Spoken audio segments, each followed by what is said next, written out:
Cerita wayang hidup melegenda di tanah Jawa.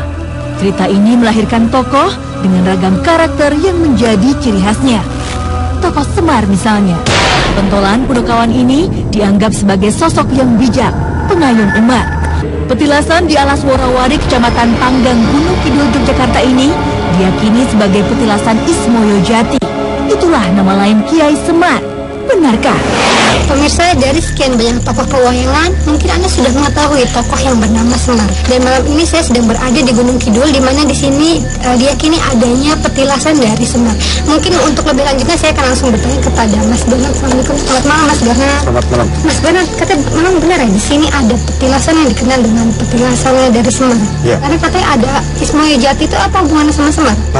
Sebetulnya sama. Tapi Mas, memang benar ya, Semar itu tidak hanya sebuah dari tokoh pewayangan, tapi memang ada realnya gitu, Mas, atau bagaimana? Yang berbicara kadang Baten ternyata ada. Saya juga mendengar, Mas, katanya ini petilasan ini ada cerita-cerita yang mistiknya gitu ya, Mas ya? Ya paling sering kelihatan ada macan putih, terus mungkin ular, kadang bayangan-bayangan kayak kabut-kabut gitu. Terima kasih banyak Mas Bernard atas penjelasannya. Bahkan ini saat ini sendiri bagaimana ini menarik sekali ya, adanya petilasan dari Semar gitu. Iya, ini menarik ya di lokasi Gunung Kidul ini telah ditemukan petilasan yang diduga merupakan tempat semadi atau tempat berdiam dirinya tokoh Semar. Mungkin nanti kita akan coba mengetahui, mencari informasi lebih dalam lagi tentang petilasan yang ada di lokasi. Mediumisasi dimulai.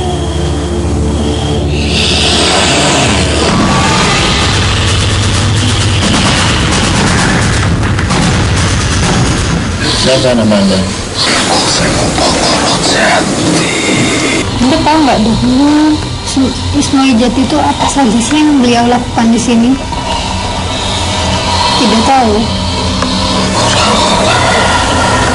Ini informasinya akan menjadi penting karena saya sendiri pun mengetahui Semar hanyalah sebagai tokoh pewayangan. Anda pernah melihatnya sebagai sosok manusia?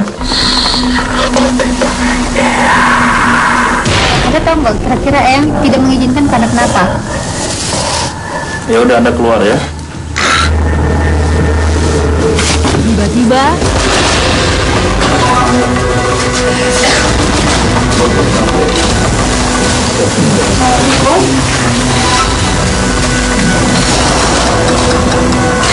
Anda ini siapa? Kamu boleh kami tahu? Saya Samudra Jaya. Lantas hubungan Anda dengan Semar itu apa? Saya itu salah satu yang dipercaya oleh Jati. Anda bisa menceritakan tentang Ismoyo Jati? Sedikit. Semar, bagaimana sih cerita yang bisa sampai ke tempat ini? Iya, bisa kemana saja yang dia inginkan. Anda sebelum apa? Aktivitas di tempat ini itu apa? Dia menyepi di sini. Ini wilayahnya. Tidak ada yang berani datang ke tempat ini.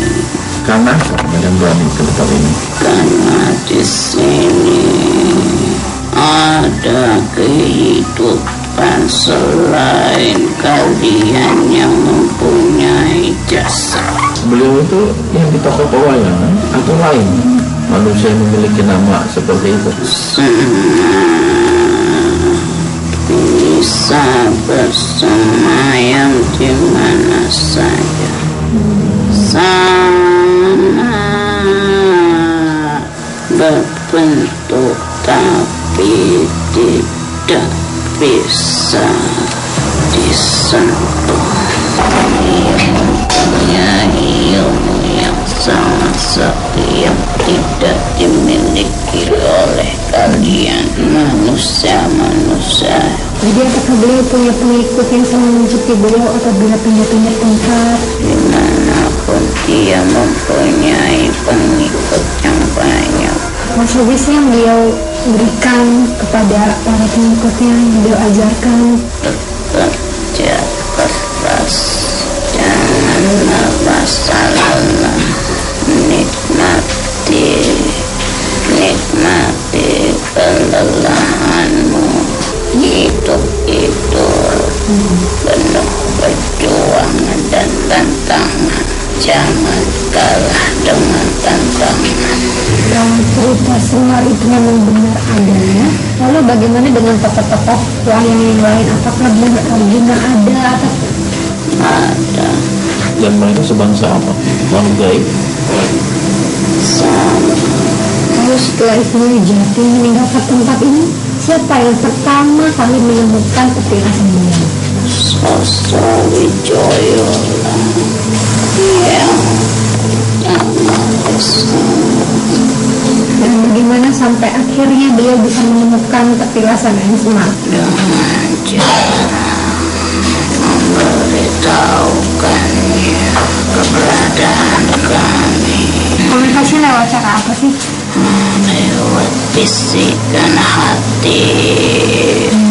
Kami bersemayam Apakah bangsa ini senang dengan kedatangan orang ke tempat ini? senang Dan katanya juga kan apabila orang yang kesini dengan niat baik dan meminta permohonan sesuatu kata kabul. Biasanya siapa yang mengabulkan doa mereka? mereka sendiri sebenarnya yang mengabulkan apa yang mereka kehendaki. Tadi saya di dalam itu sempat ngobrol dengan Eyang Semar. Beliau masuk ke salah seorang yang ada di dalam sana. Gerak-geriknya itu hampir sama. Ketika berbicara Eyang Semar selalu menggerakkan jari telunjuknya tadi saya lihat. Bapak memiliki ciri yang sama dengan Eyang Semar cara berdialognya. Ada maknanya? Harus manut karo wong tua, Seperti itu. manut karo pemimpin. Ada pesan nggak? Dan bagaimana suara? Was memberi informasi. Makhluk di tubuh Umi pamit pergi.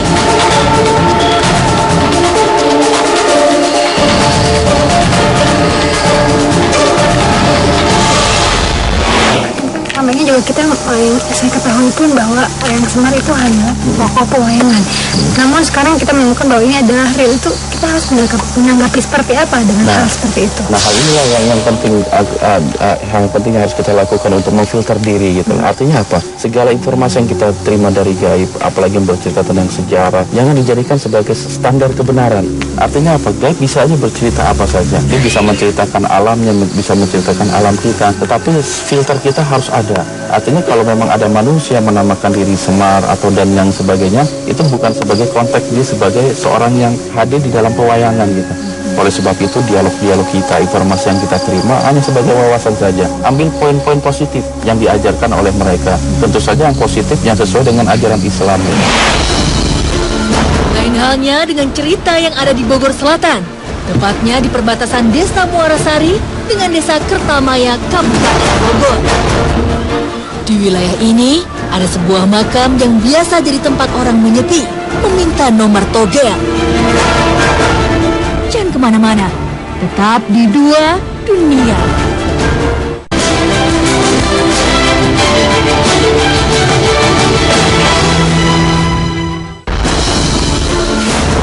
Cerita ini datang dari Bogor Selatan, tepatnya perbatasan Desa Muarasari dengan Desa Kertamaya, Kabupaten Bogor.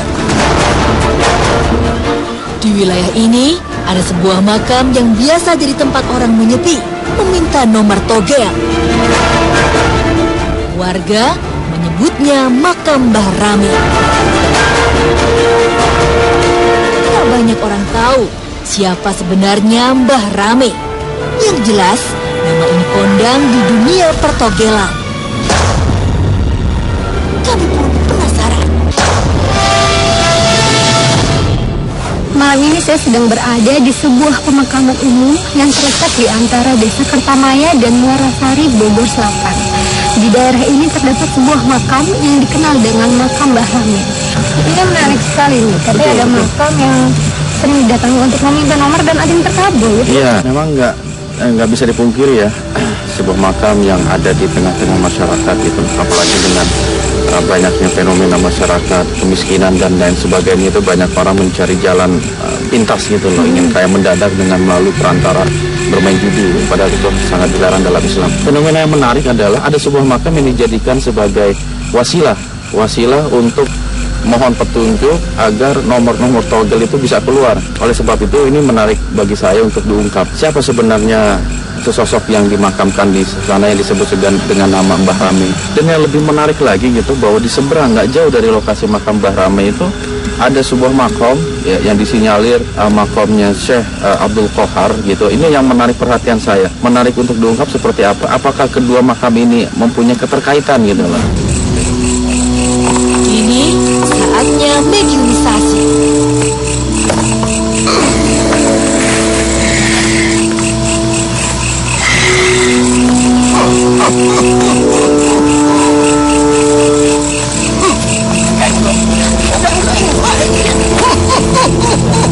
Siapa? Yang membaturan kuring kerja ganggu banget sih. Dia itu apa maksudnya, lagi ngapain? Main kartu? Oh. Memangnya di bangsa Anda ada permainan kartu gitu? Naon sih anaknya kan? Anda tahu ya adanya makam Mbah Rame? Hanya ada naon. Oh gitu. Iya. Nggak tahu menggala. Yang sering-sering disebut barang itu Anda? Jadi dijajah mainnya ketemu sih. Ya, pertama sekali sih saya pengen tahu sosok Nata Menggala itu semasa hidupnya seperti apa. Kalau teh hayang ngeberes itu kan kalau bala Kenapa? Kenapa memang? ada kiri.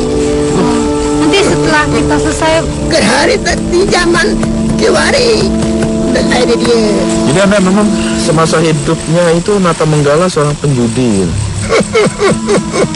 Tapi betul dia jago silat, takuti orang, suka memeras uang rakyat juga. saya ingin tahu zaman dahulu itu berjudi itu seperti apa? Lo sudah menggunakan kartu? Kartu ya satu lain deh kartu kos kemana oke. Jadi cuma perlambangan aja. Kenapa sih Anda suka berjudi itu? Sekarang guys, kemana? Gasnya ada dua deh. Dalam berjudi itu apa untungnya ini? Pasti teman menang. Ore, si kirame. Atau Jadi ada? dinamakan kirame itu karena Anda Menang ore, kirame hebat ngajarkan. oh Kabe sadayana ore. Kakak sendiri belajar judi dari mana? Kabe pan, yo boga bugut, tibugut.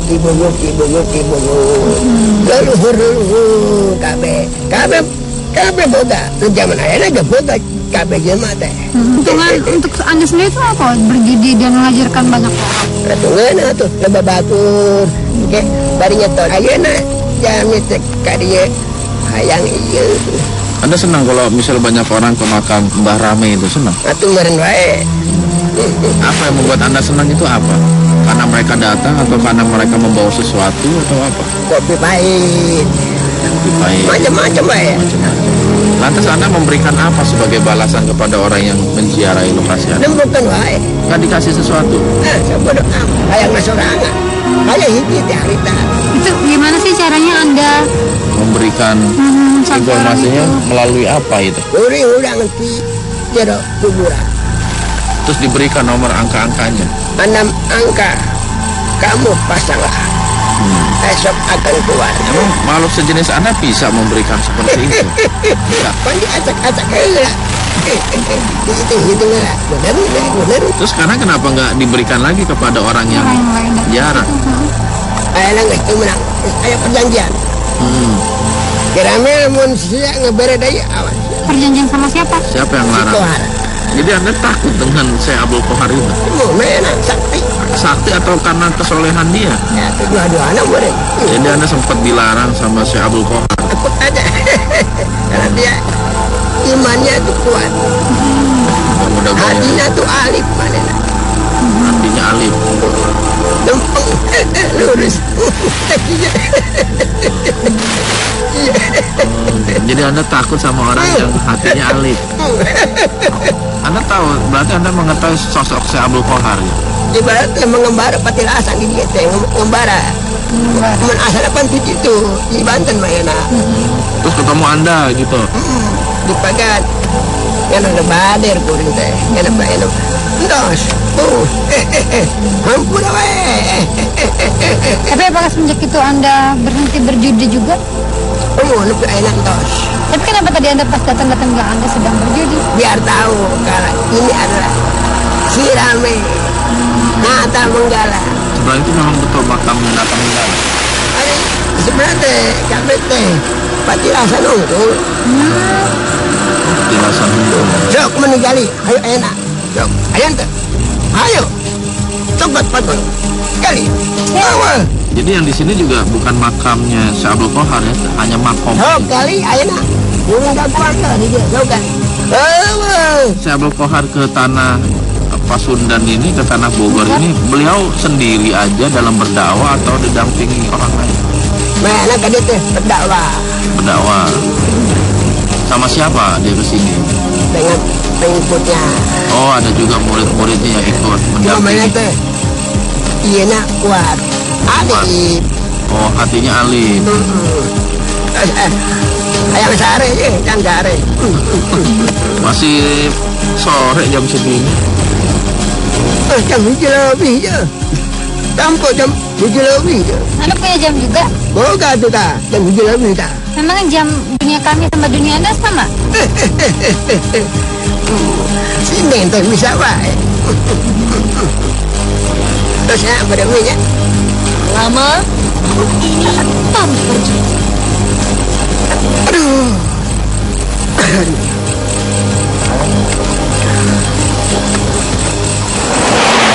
Tiba-tiba, apa yang terjadi? Tetap di dua dunia.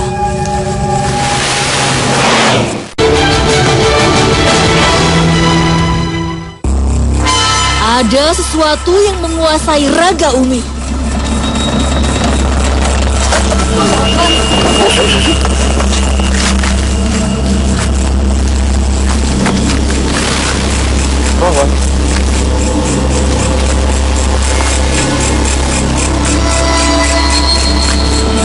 Siapa Anda?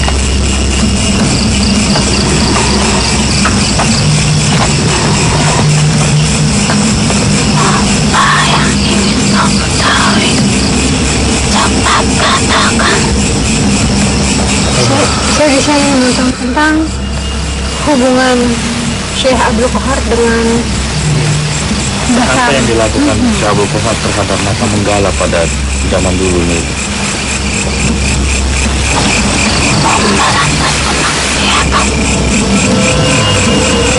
Apa yang dilakukan terhadap Nata Menggala? Membela kemaksiatan, menakutkan kemaksiatan. kemaksiatan apa yang dilakukan memang? Dia terhadap wanita-wanita yang masih belia yang menggunakan jabatannya. Memang jabatannya apa?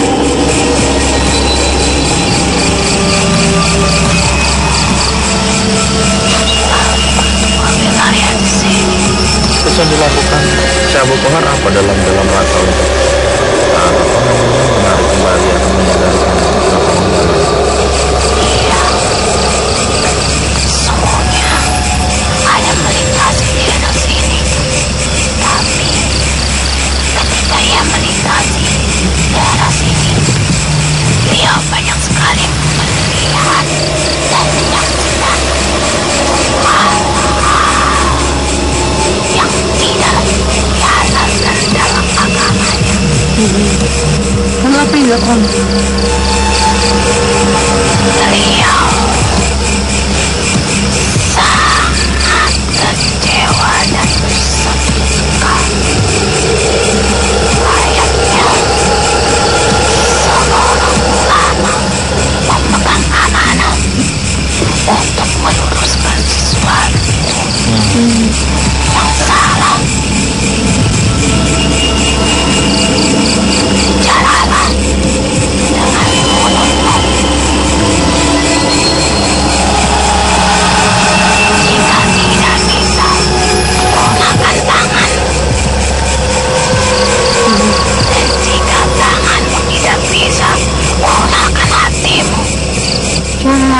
Abdul Qahar lakukan kepada mata menggala untuk memberhentikan perjudian kemaksiatan itu dengan cara seperti apa? Dia mencoba mendekatinya, mencoba berbicara. Tapi Langkala tidak terima. Lalu apa yang terjadi? Dia berkelahi, dan dia kalah. Lalu ia menggunakan hatinya, mengungkapkan kasih sayangnya. Tiba-tiba Umi menjatuhkan diri.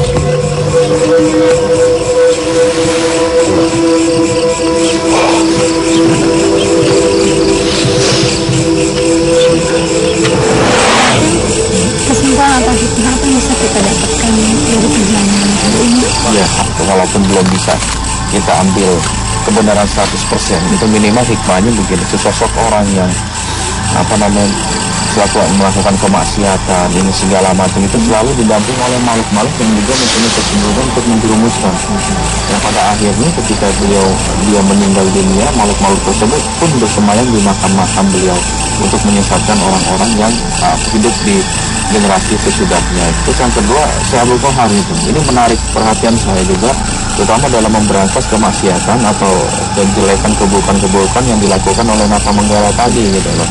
Dengan ada sistem dakwah tiga sistem dakwah yang beliau ajarkan ini sangat menarik. Yang pertama, beliau mencoba untuk memberikan nasihat, teguran, segala macam. Yang kedua dengan kekerasan. Setelah itu baru masuk hati. Ya, setelah dikalahkan bukan malah Abdul Qahar Mas-Sombong, tetapi mencoba untuk menarik simpati kepada Nata Menggala untuk sadar diri, untuk kembali kepada jalan ilahi. Seperti itu yang menarik. Tapi bagaimana dengan datang berziarah kepada bukan makam tetapi kayak hanya petilasan yang tidak ada mayatnya itu? Iya, jadi ada memang aliran-aliran tarikat gitu loh yang mereka mencari tempat-tempat sepi gitu untuk mendekatkan diri kepada Allah Subhanahu wa Ta'ala. Jadi mereka mendatangi petilasan-petilasan yang hakikatnya itu mereka lokasi tersebut jauh dari pemukiman penduduk, sangat sepi untuk berzikir, untuk bertafakur kepada Allah Subhanahu wa Ta'ala. Mereka hanya berpendapat bahwasanya bahwa petilasan orang-orang para wali-wali Allah itu mereka datangi untuk mencari berkah gitu. Padahal itu keberkahan hanya milik Allah, bukan milik orang-orang yang pernah diam di lokasi tersebut. Keberkahan hanya milik Allah. Terima kasih atas penjelasannya. Waalaikumsalam warahmatullahi wabarakatuh. Anda sempat dilarang sama Syekh Abdul Qahar. Tetap aja. Dia imannya tuh kuat. Nggak mudah Hatinya tuh alif. Artinya alif. Lempeng. Lurus. Kakinya. Jadi Anda takut sama orang yang hatinya alif.